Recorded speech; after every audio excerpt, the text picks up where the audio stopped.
Дараагийн мэдээ. Санхүүгийн зохицуулах хорооны 2025 оны тайланг эдийн засгийн байнгын орон хэлэлцлээ. Өнөөдрийн байдлаар санхүүгийн зохицуулах хорооны хариуцаж байгаа хөрөнгө, даатгал, банк ус санхүүгийн байгууллага, хадгаламж зээлийн оршуудын дотоодын нийт бүтээгдэхүүн эзлэх хувь хэмжээ 26.8% хүрчээ. Түүнчлэн олон улсад шинэ тутамд нэвтэрч байгаа технологид суурилсан санхүүгийн бүтээгдэхүүн үйлчилгээнүүд нэвтэрч байгаа учраас цаг үетэйгээ нийцүүлэн тусгай зөвшөөрлүүдийг цөөлж, эрсдэл суурилсан хяналт шалгалтын тогтолцоог бүрдүүлэхээр ажиллаж байна.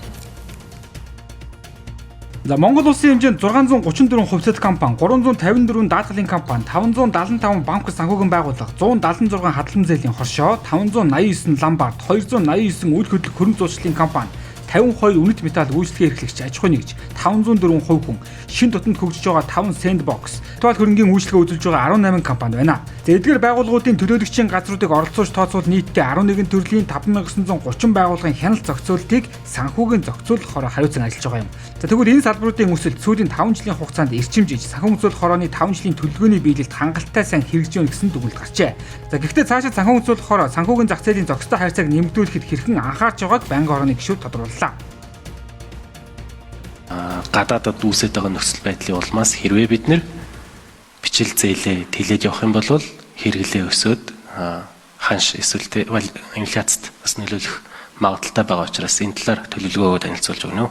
Энэ оны хувьд энэ хэрэглээний зээл жил дунджаар 37.7% өсөлттэй байсан бол одоогийн байдлаар 8.9% болж энэ хурдыг бууруулсан байж байгаа. Нөгөө талдаа бизнесийн зээлийн дундаж өсөлт 39%тай байдаг бол энэ 25 онд 56.4%тай болж өсөж байгаа. Тэгэхээр цаашаа ч гэсэн бизнесийн зээл нь илүү өсөөд хэрэглээний зээлийн хумх бодлогыг хэрэгжүүлнэ. Яг нь зохицуулалтаа зах зээл гэхдээ хяналт шалгалт их байх тусмаа буцаад тэр нь аж ахуй нэгжидтэй илүү хүндрэл үүсгэж явах вэ? Болохгүй бол лицензийг чинь цуцлан шүү гэдэг айдас бас тэр чинийгээр явж явах вэ гэж.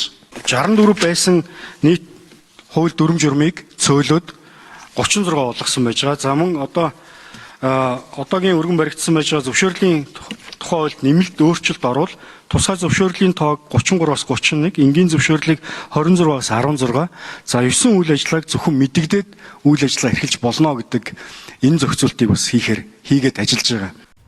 За одоо улсын хурлаар хилцэгдэж байгаа зөвшөөрлийн тухай хууль батлагдвал дагаад санхүүгийн зохицуулах хорооноос тавьж байгаа тусгай болон энгийн зөвшөөрлүүд улам бүр цөөрхийн дээр 9 чиглэлийн үйл ажиллагаанд зөвшөөрөл шаардахгүй болох юм байна. Иймээс 2026 оныг эрх зүйн орчныг шинжлэх болоод технологи, их хөгжил суурилсан хяналт шинжилгээг нэвтрүүлэхээр төлөвлөж байгаа гэлээ.